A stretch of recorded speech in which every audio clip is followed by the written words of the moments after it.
Hello everyone, welcome back to my channel. If you're new here, hi, my name's Claire and this is Yoli.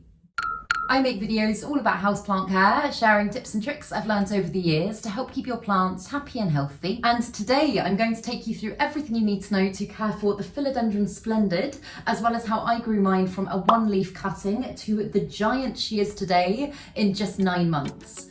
So yes, I hope you enjoy it. Let's get into it.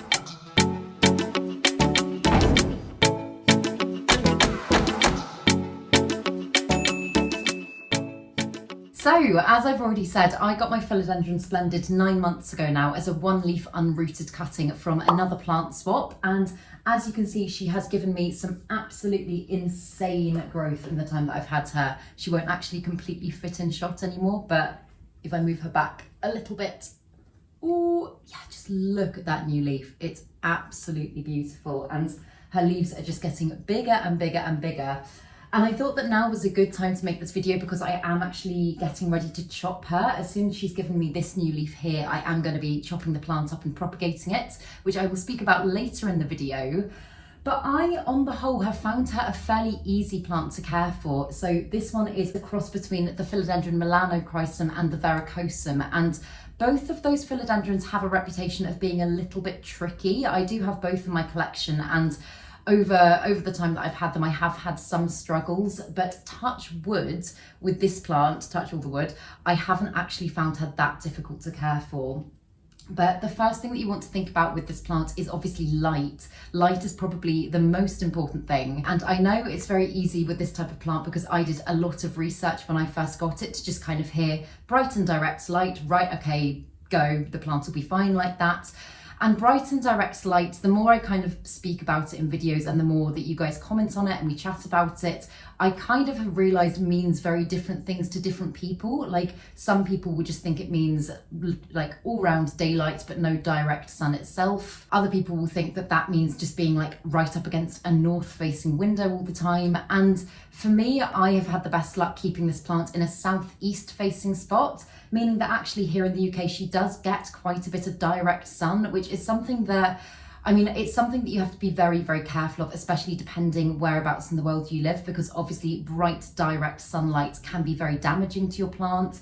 It can scorch their leaves, it can leave them with horrible, nasty burn marks and essentially not do your plant a lot of good. But I think when I first got this plant, I kind of thought, well, it mustn't receive any sunlight at all. And I actually think for me, the fact that this plant has received some direct sun as well has actually done it a lot of good. As you can see, like if you look at where it started at, I have lost a couple of the original leaves, but if you just look at the way that it's sized up, there's obviously a few factors to this, but I definitely think the amount of light it's been getting has been a massive, massive factor. So I always say it's very good to kind of experiment with your plants, and obviously don't go in with anything like mega harsh, but typically, especially as I say here in the UK, morning and evening sunlight is going to be absolutely fine because it's a lot more gentle.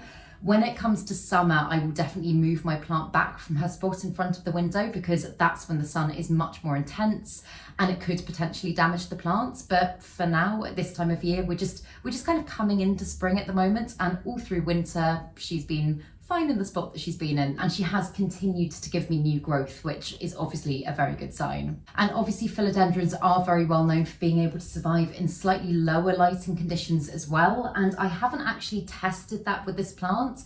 I would have thought she'd be okay in lower light spots, but again, if you're looking to achieve kind of much fuller, bigger growth, I don't think this would be the best thing for this plant. The most likely thing that would happen is that she'd become very stretched out on the vine, her leaf spacing would be much bigger, so she, as I say, wouldn't be looking as kind of like full and bushy. And if you want your plant to look like that, then I think it would survive. But I always think you want to be able to kind of get the best out of your plants, allow them to reach their full potential. So yeah, bright and direct light, or just kind of a fairly high light spot with not too much direct sunshine would be what I would personally recommend. And obviously it's really important to make sure that all of the light your plant's receiving, it's actually able to take in. So one thing that I find really, really helpful is just giving its leaves a dust over every now and again. I know with some of my other plants, I say go around with like a damp sponge or something like that.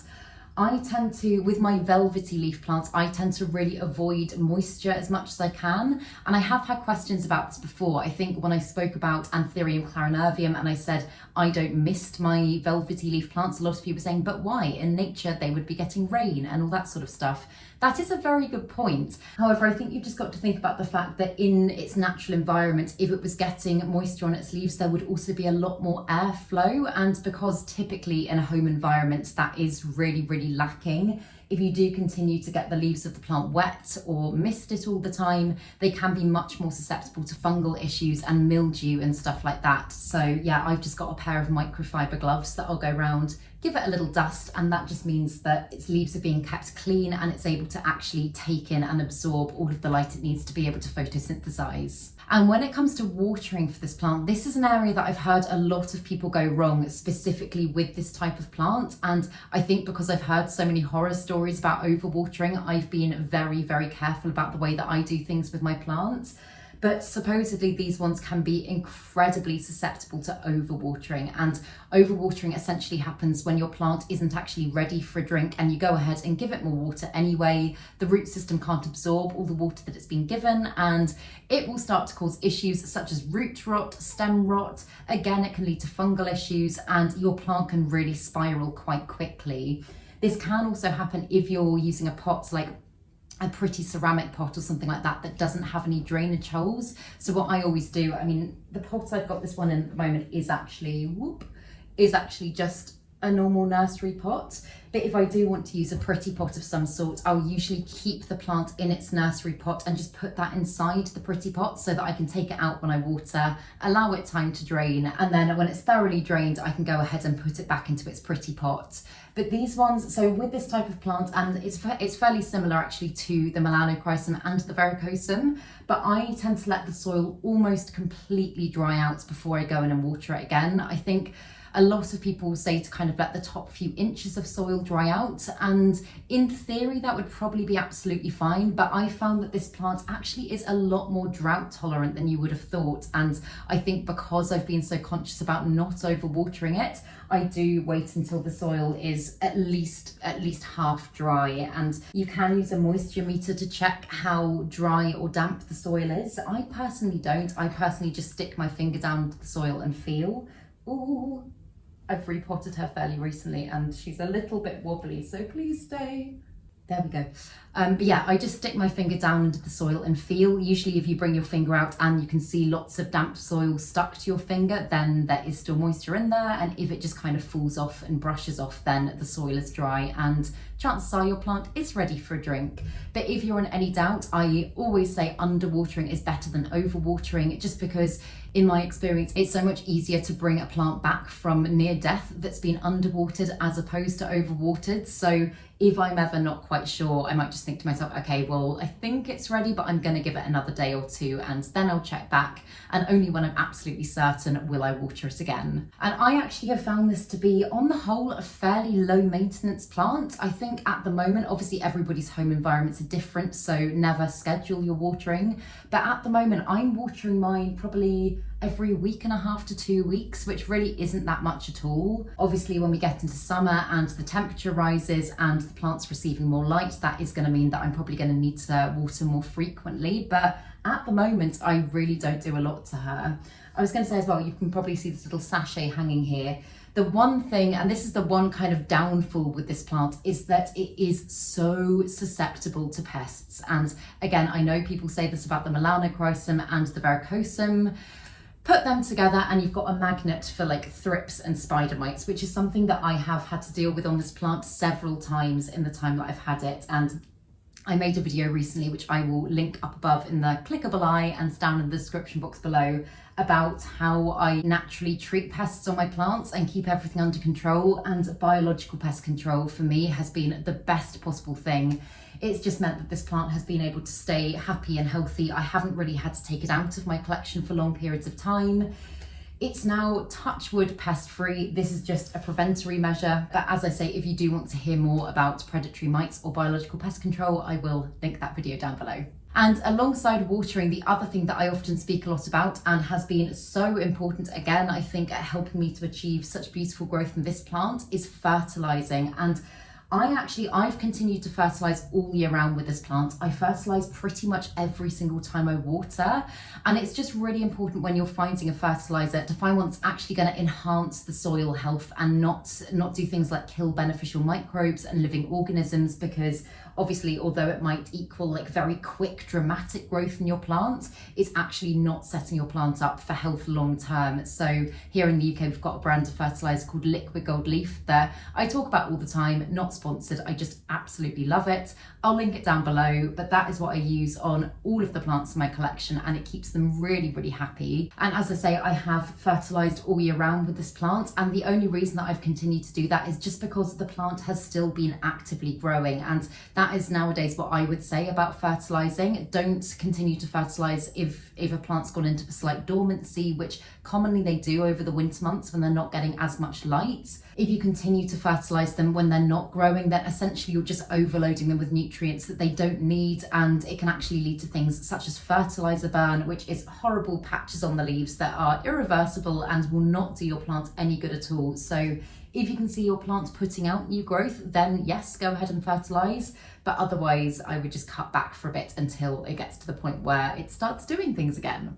And it's something that ties into both watering and fertilising. As you can see, I've got mine on a moss pole, and this is, honestly, I cannot even stress how important getting this plant on a moss pole is. Again, I think it is, I know I keep saying I think it's the reason why the growth is so big, but genuinely by putting your plant on a moss pole and keeping it both watered and fertilised just means that the plant's aerial roots are able to absorb lots of micronutrients and essentially form their own little root system in the pole. Like if you look at the back of the pole there, you can see like a very clear root just there, but in fact, all the way down, this plant has got a fantastic root system, and that just means even if it's not absorbing lots of nutrients from the soil, if you miss a watering, for example, so long as you keep the moss pole hydrated, there's many perks of this, and I'll talk about it more again when we get to propagation, but it is just going to equal much fuller, healthier growth in your plants. But it's really important to make sure that you do keep this moss pole hydrated. And so what I do for pretty much all of my plants on moss poles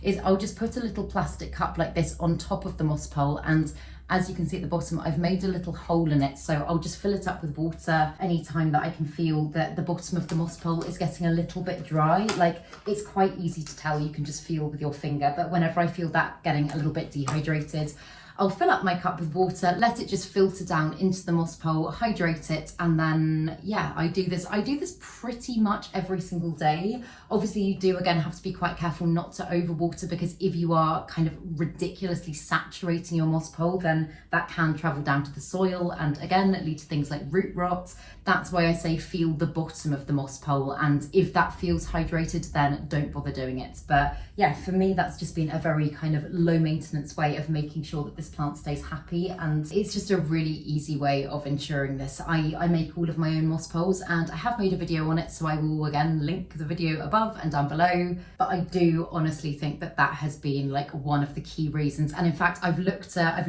other people's Philodendron Splendids that they haven't got on moss poles, and even if they've got them in very similar conditions and are doing very similar things to what I'm doing, if they're just staked, then often you'll notice that the growth just doesn't get quite as full, doesn't get quite as big, and just maybe isn't as healthy as it could be. So that is, in fact, one of, I know I'm saying this about everything, but one of the most important things. And when it comes to humidity for this plant, so I would always have said prior to moving here, because I had this plant in my mum's conservatory for a very long time, I would always say try and keep the humidity at about 70% plus. But since I've moved to my place here, this naturally just has much lower humidity levels. I am running humidifiers and stuff like that, but before, my kind of standard humidity would be like 70, 75, sometimes even 80%. And here, it's a struggle to keep it at 60 to 65. Like sometimes it does drop into the 50s, which for a lot of homes is just very, very standard. But this plant has given me no issues at all. So again, this is all my personal experience, but I would say anywhere from about 50% plus is ideal for this plant. Obviously, as with a lot of tropical plants, the more humidity you give them, the happier they're going to be. Like if I was to crank this one's humidity up to like 90%, I can guarantee that it would just be loving life. But obviously that's just not very realistic in a home environment. So yeah, anything above let's say 55. I think if it dropped below that in my house, I would be a little bit concerned, and I probably would start to notice things like browning edges, curling leaves. But the 50s, 60s have been totally fine for this one. And I've spoken before in other videos about ways that you can naturally increase the humidity in your home especially at the moment if you can't afford to run a humidifier. But I just do things like leave my washing out to air dry in the house, leave cups of water around, use pebble trays, all that sort of stuff. There's lots of things that you can be doing for literally no money to make sure that the humidity stays nice and high and your plants are going to be happy. And on that note as well, because obviously with, as I say, a lot of tropical plants do require quite high levels of humidity, I know a lot of people get very freaked out about mold, and that's something that's always very much on my mind as well. The last thing I want is to have a moldy house. The most important thing is just to make sure that your house has got good airflow. And I spoke about airflow earlier when I spoke about getting the leaves wet. Obviously, we're not going to be able to replicate how it would actually be in the wild, but just making sure to open windows, maybe run fans if you can do that. I often run my fan just to kind of allow a little bit of air circulation in the room, meaning that moisture isn't just contained in one space. And again, this also just obviously helps to circulate the humidity and mean that it's not just sat somewhere.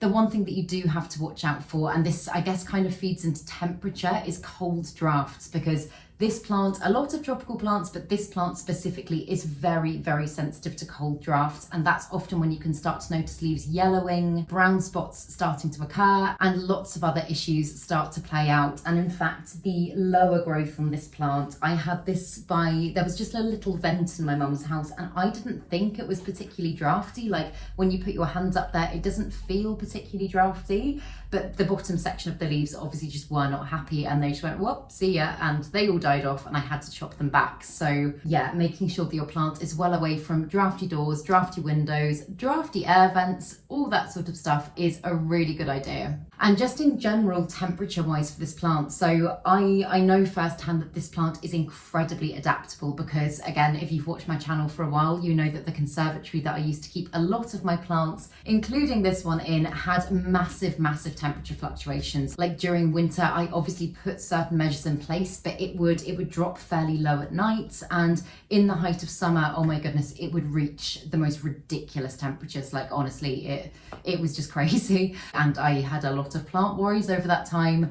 But again, this plant gave me absolutely no issues. So I would say if you're able to keep the temperature between about 16 and 28 degrees, I think that would be absolutely ideal. That's what I try to do in the space that I'm in at the moment, and the plant does seem happy. As I say, I haven't had any issues, but I can also say that I know that it is capable of surviving in slightly lower and slightly higher conditions and still doing well.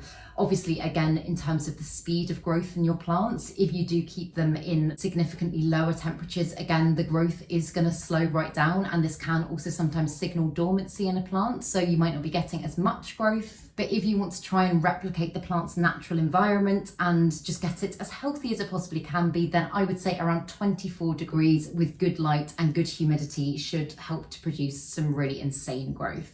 And the other question that I get asked a lot with this plant is, what type of soil do I use? And you can buy pre-made soils for philodendron, and I personally just quite enjoy mixing them up myself. That is just my personal preference. I find it quite fun. But I personally use Soil Ninja as a brand, who have also just moved to Europe. So if you're in Europe, then they are honestly amazing. The reason they're so fantastic is just because their soils aren't treated with any preservatives or nasty chemicals. They're all completely organic, and the health of the plant really does start in the soil. So that is what I personally like to use. But I'll just use Soil Ninja's base mix, and I'll add in perlite, I'll add in some orchid bark, and just make a really nice chunky mix to best replicate the substrate that the plant would naturally grow in, and that seems to have kept it very, very happy. But apart from that, so propagation, this is, as I say, I will be making a video probably within the next week chopping this plant up. And although I don't want to do it, I just, as I'm seeing the growth of the plant towards the top start to size up so dramatically, I'm just thinking it would be amazing to get a full plant of that size going, and kind of, not when I say get rid of, I'm still going to keep the bottom section of growth, but obviously you can kind of see the journey of the plant at the moment. And There's a few different ways that you can propagate this plant, but as I say, if you are using a moss pole, you almost don't really have to worry about that very much, because I've already shown you the root system in the back of this pole here. And if I move closer, you can see all of those roots in there. That's essentially going to mean that when I chop the plant, I'm going to be able to just chop the moss pole with it and pot it straight back up, because it's already got a root system. I won't have to worry too much about it forming roots otherwise, if that makes sense. Does that make sense? I feel like that makes sense, but often I speak and I feel like I'm just gabbling and waffling a little bit. But yes, if you can do the moss pole thing, or even, I mean, if you don't have your plant on a moss pole and you would like to propagate it, air layering is a really good way to go. And air layering is essentially where you just take a little bit of moss and you wrap it around the node of the plant. You make sure to keep that hydrated, and you can seal it with something like cling film. So the node of the plant is basically just where the leaf meets the stem. You'll see there's a bump, and often that's where aerial roots will spring from, and you just want to wrap moss around that, seal it in, keep it hydrated, and the plant will start to form its own little root system, meaning that when you come to chop it, it should already have some roots, and your success rate is typically going to be much higher. You can just take like normal cuttings of the plant as well. Like, as I say, the cutting that I got was not rooted in the slightest when I started propagating it. And the way that I propagated this plant when I first got it at the plant swap was literally just to put it in damp sphagnum moss. And for me, when I use moss propagation for a lot of plants, but I'm just specifically talking about this one, how I did it, I just got a container of moss and it didn't have a drainage hole at the bottom. I basically just left a gap about that big at the bottom, and I would keep that filled with about 1 centimetre of water at all times, meaning that the moss stayed hydrated, but the plant wasn't actually coming into contact with the moss. And yeah, it rooted really, really quickly for me. Again, I kept mine in my cabinet, not this cabinet, it's my little prop cabinet that I've got in my bedroom. But I think the reason it rooted so quickly, again, is because it had such great light from the grow lights. It had really good humidity, really good air circulation, and those things on the whole do help to really, really speed up the propagation process. So yeah, that is how I would recommend doing it. And if you are interested in seeing how I chop and replant this plant, then follow along. I will be doing that, as I say, probably within the next week or so. I'm slightly nervous to do it, but I'm also very excited for what this plant is eventually going to become. So yeah, I'll keep you updated. But I think that's pretty much the gist of everything I've done for this plant. If anybody's got any questions about anything, then drop them down below and I'll make sure to try and cover them at some point. But I really hope that you enjoyed this video and I hope you found it useful. If you did, please make sure to give it a thumbs up, subscribe to my channel, have a lovely day, and I will see you in the next video.